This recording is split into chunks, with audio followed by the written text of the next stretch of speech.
इस देश में जब इस बात का फैसला होना था कि जब इस मुल्क में गैर बराबरी मिटेगी या नहीं मिटेगी, इंसान और इंसान बराबर रहेंगे या नहीं रहेंगे, जिस देश में गांव में बस्तियां तक जातियों के नाम पर बंटी हुई थी कि गांव के किस कोने पर कौन रहेगा, किस कोने पर कौन रहेगा, खटिया थी लेकिन खटिया पर कौन बैठेगा और कौन नहीं बैठेगा, रास्ते सबके लिए चलने के एक जैसे नहीं थे। ऐसी गैर बराबरी के मुल्क में जिन लोगों ने बराबरी की लड़ाई लड़ी है, तथागत बुद्ध से लेकर संतों का आंदोलन, संत कबीर, संत रैदास, पलटू दादू, भीखा, बुल्ले शाह, बाबा फरीद, चोखा मेला, नारायण गुरु, बसवन्ना, और वहां से लेकर 18वीं शताब्दी में इसी देश में महात्मा ज्योतिबा फूले, छत्रपति शाहू जी महाराज, डॉक्टर बाबा साहब भीमराव अंबेडकर, डॉक्टर राम मनोहर लोहिया, भगत सिंह, ऐसे लोगों का इतिहास इस देश में बराबरी का रहा कि वो बराबरी आए।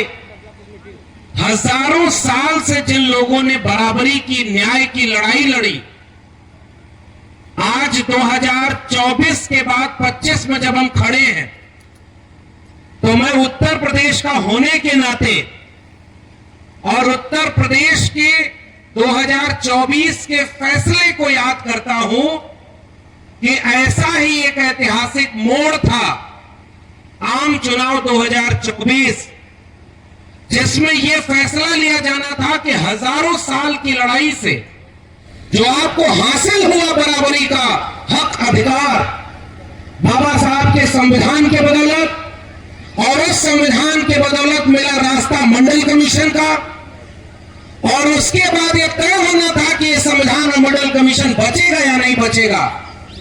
हजारों साल के संघर्ष से जो आपने हासिल किया वो बचेगा या नहीं बचेगा।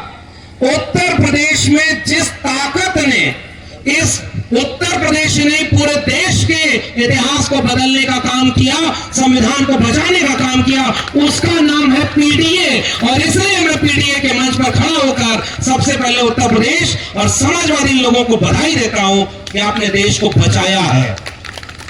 अगर 2024 के चुनाव में ये पीडीए जीतता नहीं और एनडीए हारता नहीं, हालांकि उन्होंने सरकार बना ली है, जिन्हें अहंकार था कि वो अकेले सब पर भारी हैं, उन्हें पीडीए ने बैसाखी के सहारे पर ला दिया और वो 2 बैसाखियों पर सरकार चला रहे हैं। इसलिए ये जो पीडीए है, ये हमारे दौर का, हमारी पीढ़ी का और हमारे सामने के सामाजिक राजनीतिक इतिहास का सबसे बड़ा जन आंदोलन है। और इसलिए इस पीडीए की पंचायत को गांव गांव पहुंचाना हम सबकी जिम्मेदारी है। मैं एक सवाल आपसे पूछना चाहता हूं कि ये पीडीए है क्या? जिस हजारों साल के संघर्ष का मैंने जिक्र किया, वो संघर्ष इंसान को इंसान के बराबर बनाने का था। कोई बड़ा या छोटा न रहे, कोई ज्यादा सम्मान वाला और ज्यादा अपमान वाला बटा हुआ समाज न रहे, उसे एक करने का काम इन्हीं पीडीए के लोगों ने किया। तथागत बुद्ध ने भी पीडीए की बात की, संत कबीर ने भी पीडीए की बात की, संत रैदास ने पीडीए की बात की, बाबा साहब डॉक्टर भीमराव अंबेडकर ने पीडीए की बात की, डॉक्टर राम मनोहर लोहिया ने पीडीए की बात की। इसलिए जो पीडीए है, पिछड़ा, दलित, अल्पसंख्यक, आधी आबादी, वंचित, शोषित, कमेरा, किसान, मेहनत कश आवाम, जिन्होंने इस दुनिया को रहने लायक बनाया है, उनके सम्मान के, अधिकार के और हक पाने की लड़ाई और क्रांति का नाम है पीडीए। ये पीडीए कोई सामान्य बात नहीं है। और इसीलिए शुक्रिया अदा करता हूं मैं समाजवादी पार्टी के मुखिया आदरणीय अखिलेश यादव जी का, जिन्होंने इस देश को जिसमें सबसे ज्यादा जरूरत थी जिस विचारधारा की, उस विचारधारा का एक विकल्प पेश करके रख दिया। और वो विकल्प है पीडीए, वो विकल्प है विचारधारा। अगर ये मंच एक कार्यकर्ता सम्मेलन की तरह सजाया गया है, इस मंच का मकसद यह है कि जो सपना देख रहे हैं समाजवादी खेमे के लोग कि अगर उत्तर प्रदेश को बचाना है, देश को बचाना है, तो हमें लोगों को जोड़ना होगा।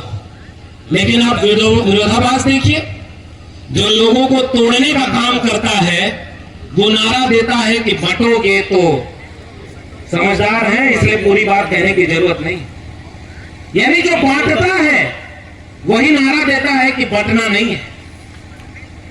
जो बांट कर कह रहा है कि कुछ लोगों का विकास, मुट्ठी भर लोगों का विकास, मुट्ठी भर लोगों की सरकार, मुट्ठी भर लोगों को पूरा देश बेच दिया जाए, मुट्ठी भर लोगों को ही कुलपति बनाया जाए, मुट्ठी भर लोगों को ही डीएमएसपी और थाने में बिठाया जाए, मुट्ठी भर लोगों को ही ताकत दी जाए, सम्मान दिया जाए, वो नारा लगाता है सबका साथ, सबका विकास, सबका विश्वास, सबका प्रयास। कल्पना करिए कि ये चुनौती कितनी बड़ी है।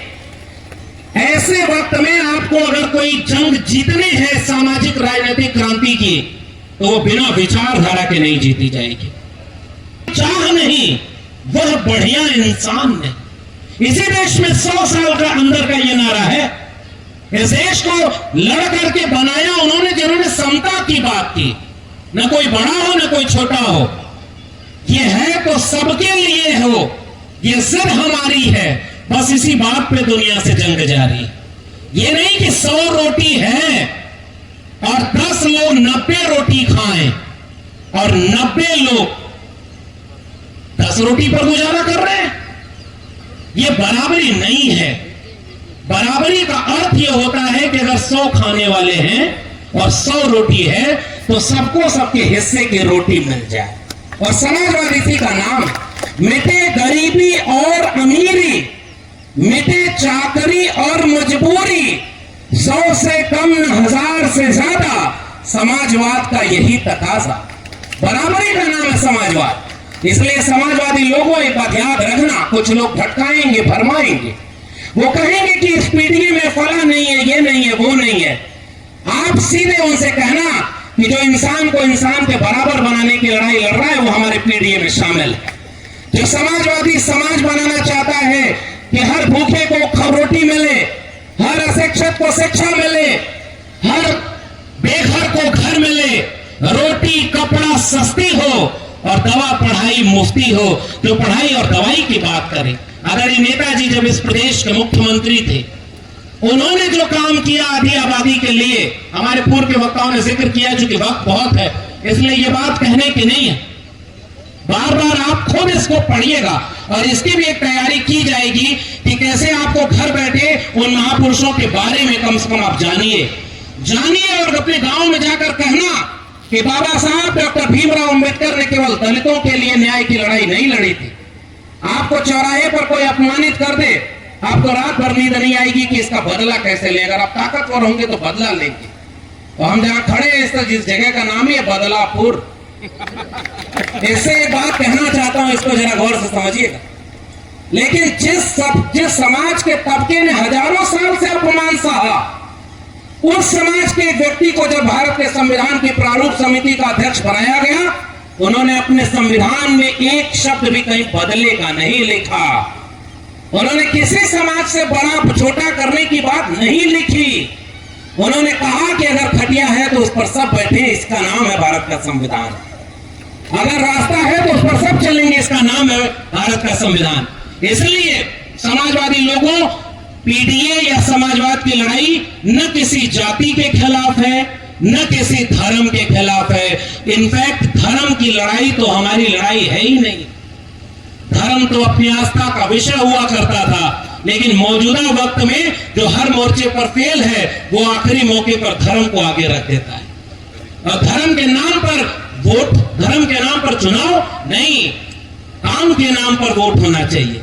इसलिए जो पीडीए जन पंचायत है, और उसमें भी चूंकि महिला सभा है, आदरणीय जूही सिंह जी हम लोगों की बहुत वरिष्ठ हैं, बहुत लंबा अनुभव है, वो जब अपनी बात कहेंगी तो उसे विस्तार से कहेंगी। मैं केवल एक बात इसमें बस कहना चाहता हूं, चूंकि ये महिला महापंचायत है, महिलाओं के बिना पीडीए अधूरा है।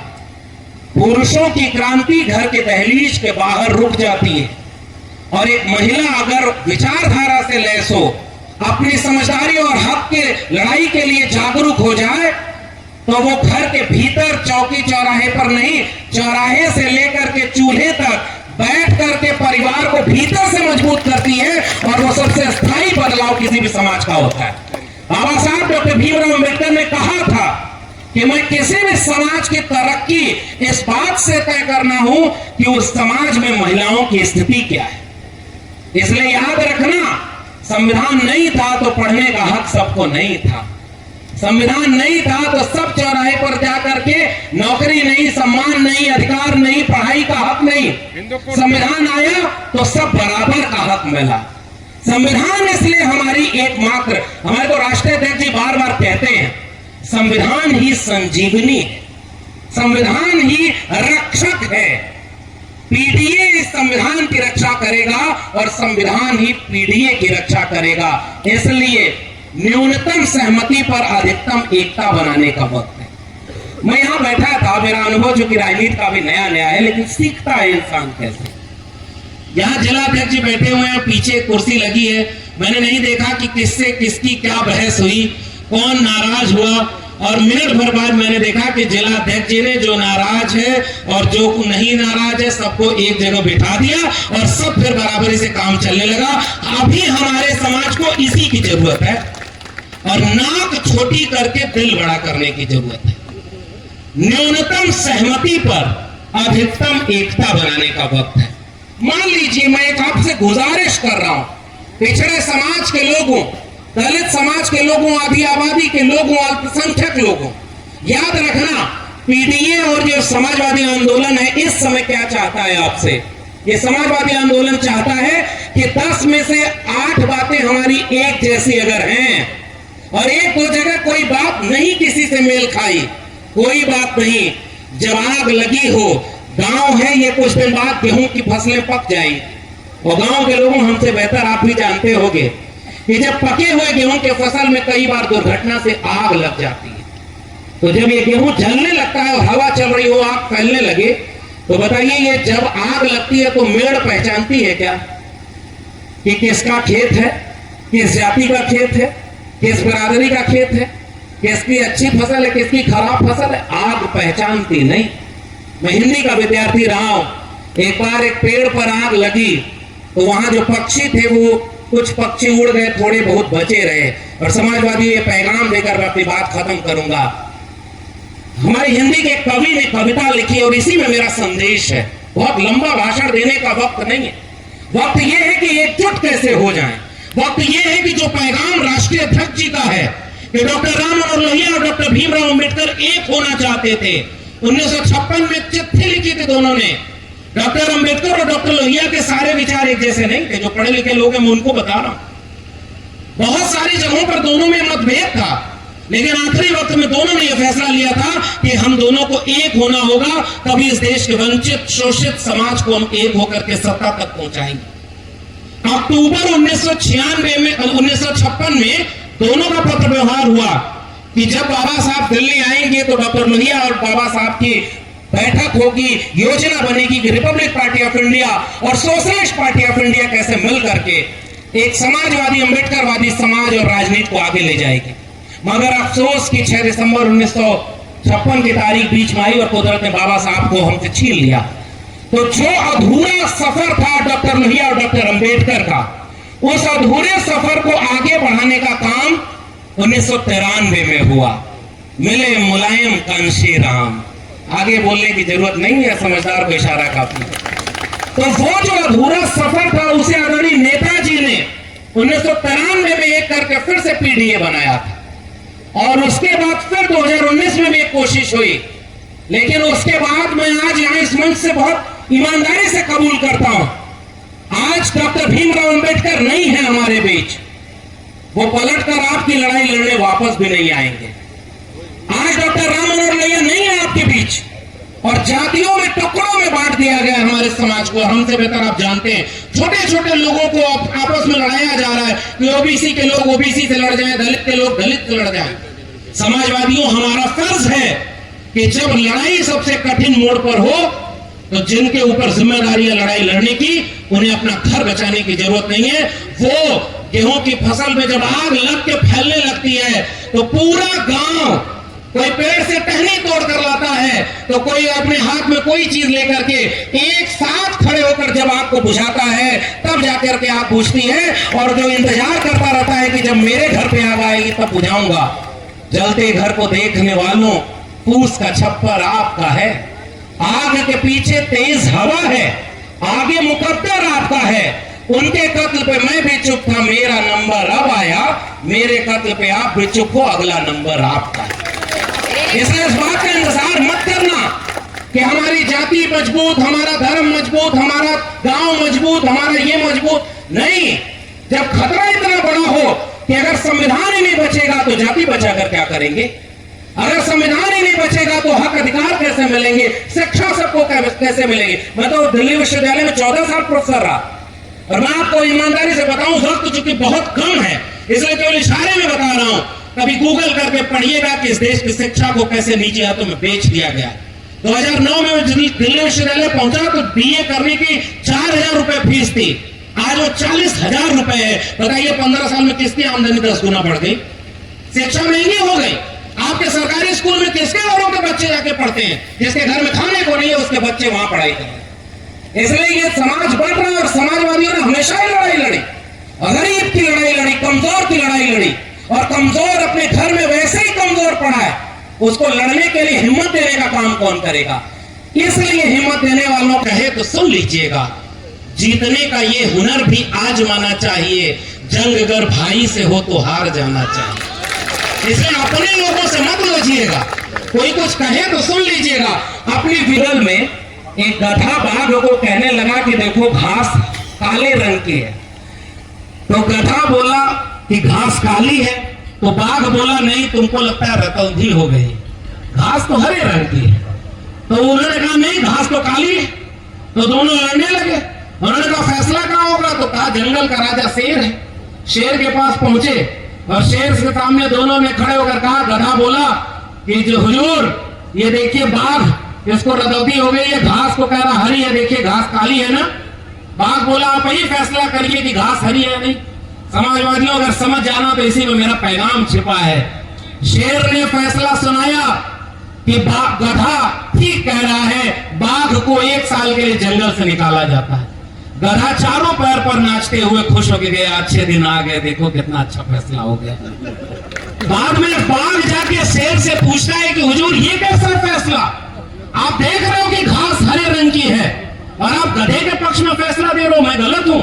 शेर ने जो कहा उसे याद रखना 2027 तक। शेर ने कहा कि तुम्हें इस बात की सजा नहीं मिलेगी कि तुम गलत बोल रहे हो। मैं भी जानता हूं घास हरे रंग की है। सजा तुम्हें इस बात की मिल रही है कि तुम अपना सारा जरूरी काम छोड़कर गधे से बहस कर रहे हो। इसलिए वो उलझाएंगे कि धर्म खतरे में है, इसलिए वो उलझाएंगे कि देखो धर्म बचाना है, इसलिए वो उलझाएंगे कि इन पैसों में उलझ जाना। समाजवादियों अपने मुद्दे पर टिके रहना। बताओ पिछड़े दलितों और आदिवासियों का आरक्षण कहां है? बताओ जाति जनगणना क्यों नहीं हो रही है? बताओ संविधान को भीतर से खोखला क्यों किया जा रहा है? बताओ कि समाजवादियों की लड़ाई थी रोटी कपड़े की लड़ाई, और ये सारी महंगाई क्यों आ गई? अपने मुद्दे पर टिके रहना, उनके मुद्दे पर जाना ही नहीं। अभी मैं बैठा था